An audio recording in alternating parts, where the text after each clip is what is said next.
welcome to Rizal News Desk. This is Terrence Frenila. And this is Lawrence Villar. And today, we will feature regarding the other significant writing of Dr. Rizal. There is no time to waste. Right now, right here, we provide news with no bias. We provide news with articulation. Let us now proceed the first headlines about the Philippine Century Heads, an essay written by Philippine national hero Jose Rizal to forecast the future of the country within 100 years. For more details, let us call Joyce Dalida and Anilu Garcia.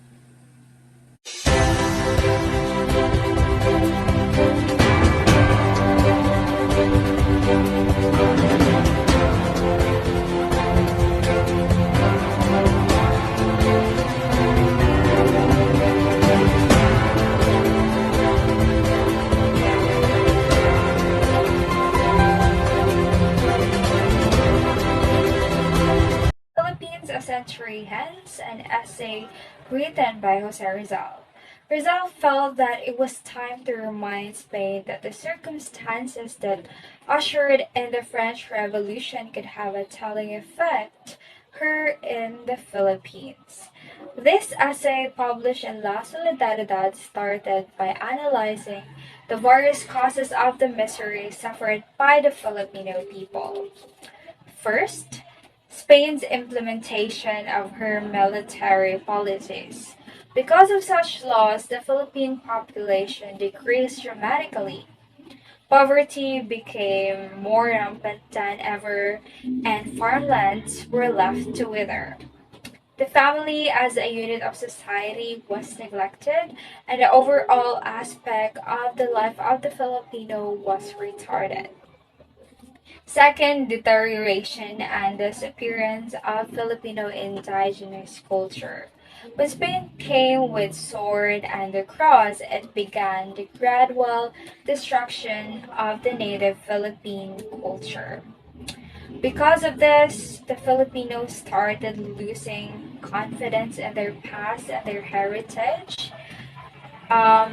They became doubtful of their present life and eventually lost hope in the future and the preservation of their race. And third, passivity and the submissiveness to the Spanish colonizers. One of the most powerful forces that influenced the culture of silence among the natives were the Spanish friars. Because of the use of force, the Filipinos learned to submit themselves to the will of the foreigners. And the next question is, what caused the Filipino people to become aware of their sufferings and to have an open minds and hearts? Eventually, the natives saw that such oppressions by colonizers in their community could no longer be allowed. And it will be further discussed by Anna Lucas. Thank you, Joyce. And now in this essay, Rizal questions whether Spain can really stop the Philippines from developing. First, keeping the people uneducated and ignorant had failed. National consciousness had still awakened and great Filipino minds still emerged from the rubble.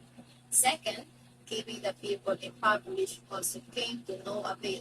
On the contrary, living a life of eternal destitution had allowed the Filipinos to act on the desire for a change in their way of life. They began to explore other horizons through which they could move towards progress. Therefore, Spain lacked the tools necessary to stop the Philippines' development. She must modify her colonial policies in order to make them compatible with Philippine society's requirements and the populace's growing nationalism. What Rizal predicted in his essay came true. To gain control of the Philippines, the Americans engaged in the struggle with Spain in 1898. They ruled in an era of democracy and freedom. The Philippines finally gained its long-awaited independence 50 years after Rizal's passing. And that's the summary of the Philippines a century hence. Back to you, Lawrence. Thank you for that, Miss Dalila and Miss Garcia. Dr. Rizal did broadcast the future of the country within the 100 years. There is a second set headlines on the essay by Rizal entitled Sobrang La Indolencia de los Filipinos, or On the Indolence of the Filipinos, which was published in La Solidaridad in March 1890s. For further information, will come from Miss Dubuen and Miss Pablo. Thank you, Carl.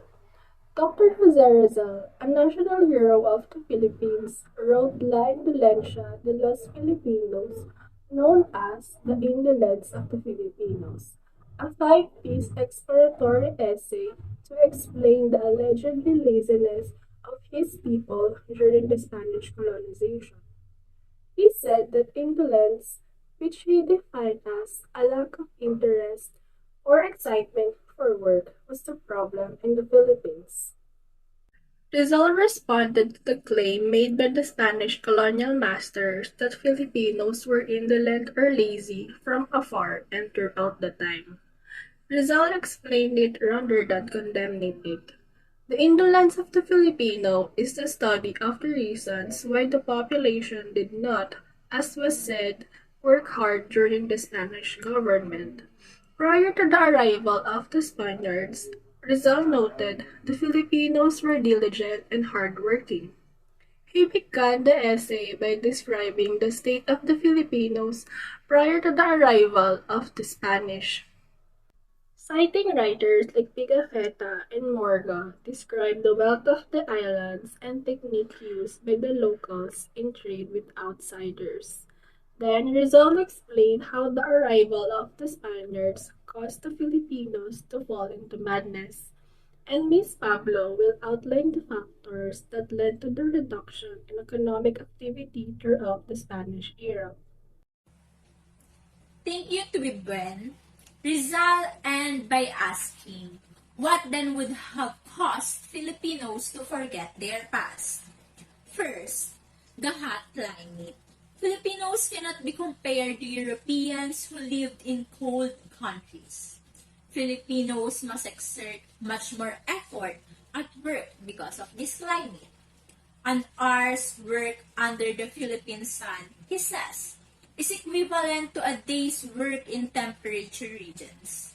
Second, the establishment of the galleon trade.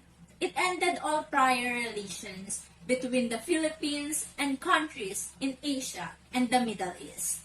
As a result, trade with Spain was only conducted through Mexico, which led to the gradual disappearance of the small businesses and handicraft industries that had flourished during the pre-Spanish period.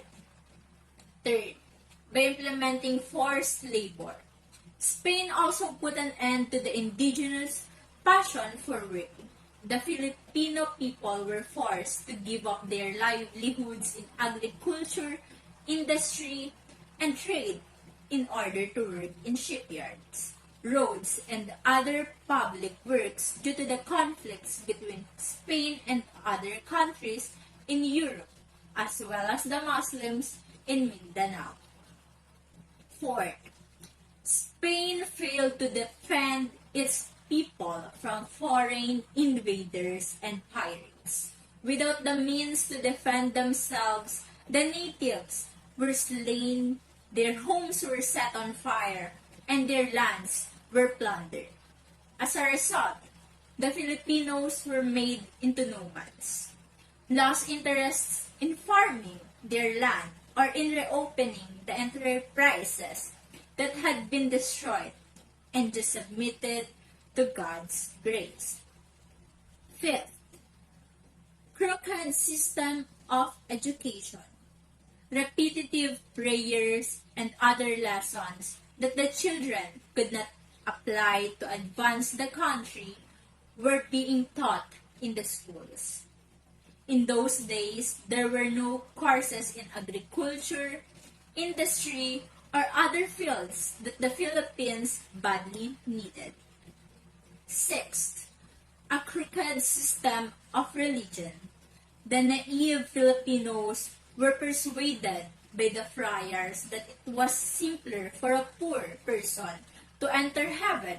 As a result, they preferred not to work and be poor, so that they may more readily join heaven after death. By doing less effort, the Filipinos become stupid and indolent.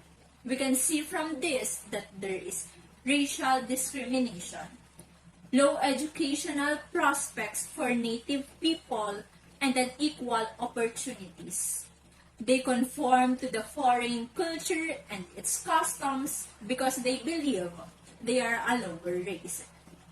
According to Rizal, Filipinos must have access to knowledge and freedom in order to advance. The poor treatment of indigenous by the Spaniards and some Filipino elites was the cause of Filipinos' laziness, not their natural intolerance. Thank you for that, Miss De Buen and Miss Pablo. The third headline is about Por la Educación Recibe Lustre la Patria and will be reported by Miss San Jose and Miss De Guzman.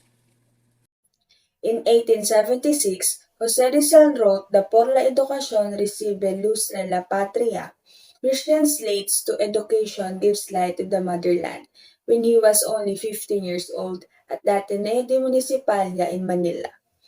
The poem explains the value of education to all people and how, without it, we are unable to achieve our personal objectives.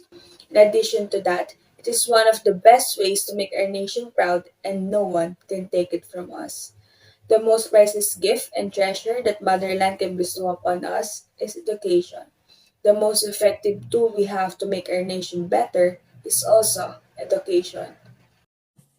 The Jesuits who founded the Ratio Studiorum, a close connection between education and faith, are mentioned in the poem, The Plan of Studies. The poem also emphasizes the significance of early education. He said that education is the hope for the country's liberation and compared it to the goddess of life, wisdom, hope, peace, and truth. He describes how making sacrifices was important to pursue an education to instill in everyone a sense of national pride. Thanks to this poem, a lot of Filipinos have gained an understanding of the importance of education, how information leads to wisdom, and how great wisdom is beneficial to everyone. The poem was written with the intention of encouraging Filipinos to pursue education so they might better the country and themselves by working with those who value the enlightening nature of education, which has helped us overcome every downfall of our country. Get back to you, Miss Renila. Thank you, Miss San Jose and Miss De Guzman. Also, thanks to the reporters for all the information they provided. You have just heard the latest news around the globe. Again, this is Rizal News Desk with no bias, news with no exception, delivering nothing but the truth. This is Terence Renila, And Lawrence Villar, bringing you the latest news around the globe. Thank you for being with us.